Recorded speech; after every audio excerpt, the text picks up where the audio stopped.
This is your left side. Okay. And this is your right side, so it's kind of flipped over a little bit. And your feet are up. Okay.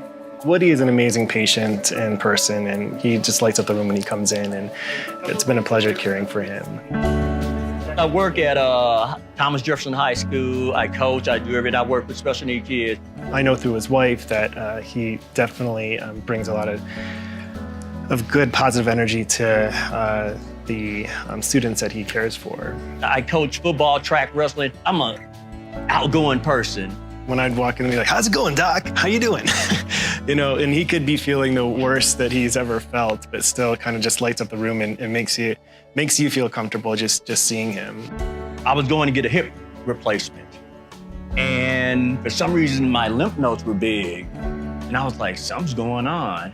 They did a PET scan, and the doctor came in, said it lit up like a Christmas tree, and she said, "You have lymphoma, a type of cancer." And when you hear that, everybody feels like cancer, death sentence.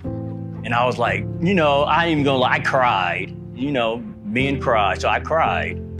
I went back, they started chemo, and for some reason, my body didn't accept chemo, and my chemo did nothing for me. In his case, his disease was not responding to the standard of care treatment.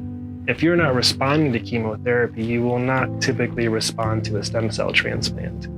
So he had very few options available to him. And the thing about him, he's a straight shooter, and I love that. CAR T-cell therapy has allowed us to treat patients who have no other options, and the response rates are phenomenal. He was like, you know what? If it doesn't work, we got something else to try. And that's what I like, be honest. CAR T-cell therapy is a newer way of treating patients who have refractory or relapsed lymphomas, multiple myelomas, and some other malignancies as well. CAR T-cell therapy stands for chimeric antigen receptor T-cell therapy. Essentially what that is we take out patients' own T-cells and re-engineer them to recognize the cancer as bad. That is something that the patient's immune system isn't able to do because the cancer comes from them. Therefore, their immune system can't recognize the cancer as bad. So what they did was they took some of my T-cells out. They got this machine that rotates and gets all the T-cells out. We need to place a line that will allow the machine to do its job, which is to take out those cells very quickly, put everything back inside of you. And then it is sent away for re-engineering. They sent them to a pharmaceutical company that rebuilds the T-cells, make them like super cells. When those T-cells arrive, we want to be ready to get that patient's body ready to accept their cells back. What that is called is lymphodepleting therapy. What we need to do before we reinfuse those T-cells is provide 2 medicines typically to weaken the immune system. And you might be thinking, why would we want to weaken the immune system when we're trying to strengthen the immune system to help fight the cancer?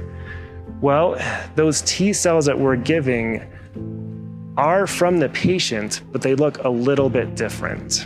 And so if that immune system is strong enough, it might recognize those T-cells as, that doesn't make any sense, that's a bad cell. So what we want to do is weaken the immune system for a shorter period of time, and that allows us to then infuse those T-cells without that risk being as prominent. We call that day 0 the day of the infusion of the CAR Ts. And then roughly at day 30 is when we're going to look to see how the response was. So you remember this is where your disease was before. Nothing's lighting up. That's exactly what we want to see. Yes. Nothing. I was like, I was a little tired, a little bit. But for some reason, my lymph nodes on my neck went down. I was like, oh my goodness, it's working. So this is considered a complete response. Okay. This is really good. Okay. Woody right now has no evidence of disease. We hope it can stay that way. Time is our ally for that, so we will see what the future holds. When I was told I was in remission, it was like a big boulder was off my chest. It's always exciting when patients have the response that we want. For many of those patients, it's going to be a sustained response and ideally a cure. My life is not over. Like I said, after the T cells, hey, I got another shot. I got another chance at life.